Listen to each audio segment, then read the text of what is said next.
Is the Nikon D810 with 35 to 80 autofocus zoom lens suitable for street photography? In this edition of Jules Voto's Photo Focus, we will find out. Recently, I tested this very inexpensive 35 to 80 f4 to 5.6 lens on my Nikon D810, mostly shooting buildings in the rain. And I will put a link to that video in the description below. On that same day, I also shot a bunch of candid people pictures in Center City, Philadelphia, and that's what we will be looking at in this video.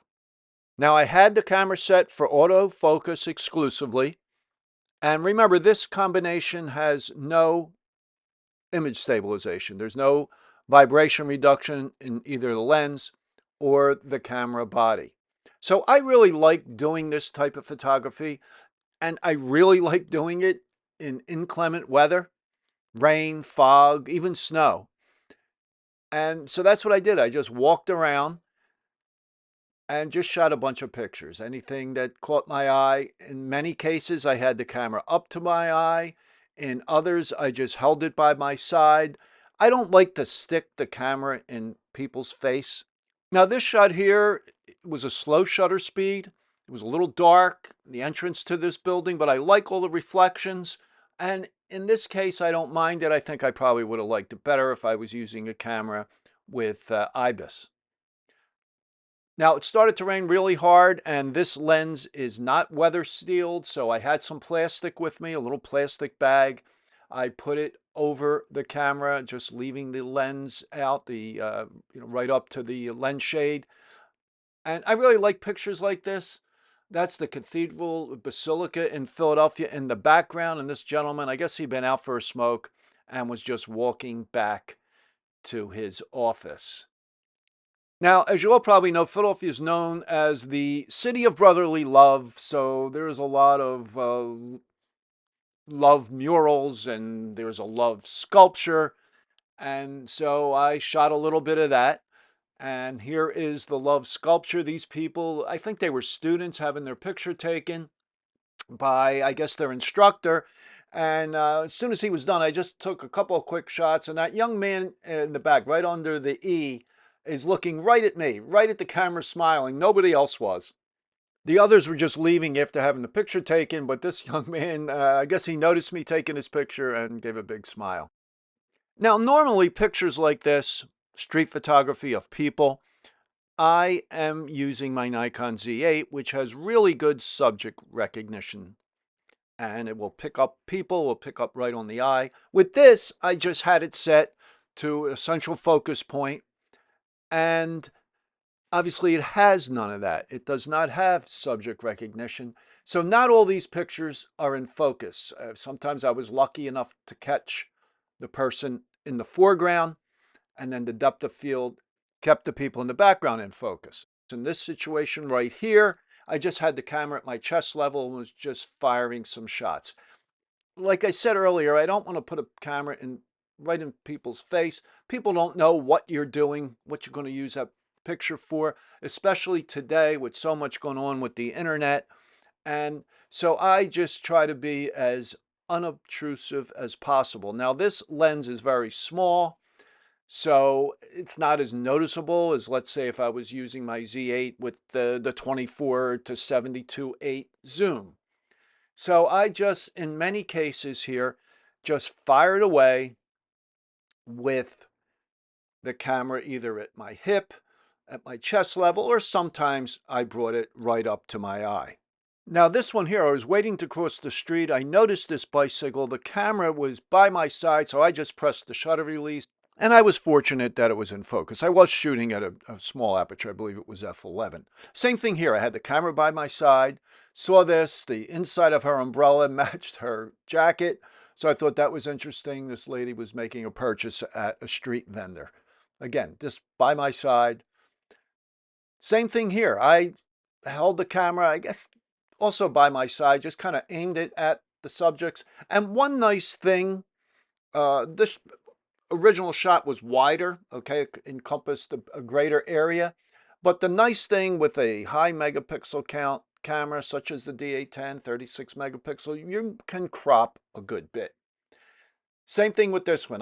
This one here, I believe I just raised the camera to my eye and just fired away, cropped it in a little bit. Noticed this couple coming down the street and took a shot. And I like this one, but I decided to, on the second one, I decided to crop it. And again, with the high megapixel count, you have a lot of freedom in cropping. Now, in a lot of cases in doing street photography, I will use a wide angle lens, a 28, a 35, sometimes even a 24, and use the depth of field scale on the lens, and I don't even have to focus. So I'll pre-focus at a certain distance, at a certain aperture, and that will give me a great depth of field range.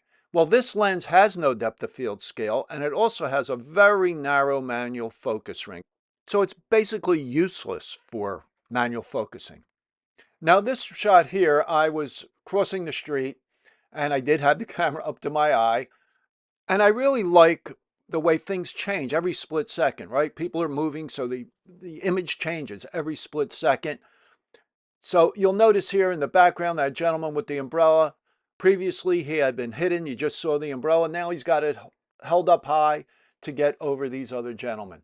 And so they were just waiting for the light to change on Chestnut Street in Philadelphia. So now I crossed the street. The light still hadn't changed. And they obviously knew each other. And as you'll see in a few seconds, they went up to the next corner. This is 15th and Chestnut. They went over to Broad and Chestnut, and we're going into a restaurant. And I kind of like this, even though my shutter speed was too slow or my focus was off. I think it was a combination of both, so it's not sharp, but I just like the look. Now here's another one where I just hold the camera by my side, fired a few frames, and as I was walking. So I usually try to keep my shutter speed high and my aperture small, but of course on a rainy day, you don't always have that luxury because there's not a lot of light. And this one I'm really not crazy about. I thought it looked interesting with the orange rags and the gentleman trying to clean something off a window. It's not very sharp, even though I did have the camera to my eye. Now this one I kind of like. I was getting ready to photograph these planners. I don't know, whatever you want to call them. And I noticed this young lady out of the corner of my eye. So I just waited till she was in a good spot in the frame and I took a shot. And then a little later, I'm walking down the street and these people were interacting. And in the distance, you could see that same woman from the previous shot with the green pants. So I didn't even notice it at the time. And that's one of the nice things about photography. One of the things I like about photography, you get some surprises sometimes. You don't get the surprises you used to get when you shot film because you had to wait to develop the film, make some prints. Now you see the results right away if you look at the back of the screen. Now, when I'm doing street photography, I generally don't do that. I just take my pictures, get back, put them in the computer, and, then I see some of these things. So I think this lens works out okay. It was much better just photographing buildings because everything was in focus pretty much. It's not the best for photography like this in combination with the D810. The D810 is a fantastic camera. It's a camera I've had for a long time. I love it very much. I will never trade it in or sell it.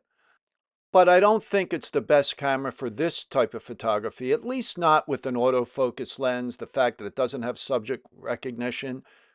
With a manual focus, wide angle lens where you could pre-focus and get all that depth of field, I think it would work out fine, but I still prefer my Z8 with either manual focus or autofocus lens. So that's it for this video. I hope you enjoyed it. If you did, please give it a thumbs up and subscribe to my channel. And if you have any questions or comments on this video, please leave them in the comments below. I always try to respond to all questions and comments. And look in the description below for my previous video on a review of this lens. and I normally publish a new video every Monday morning and Wednesday morning at 11 a.m. Eastern Time. So I will talk to you then.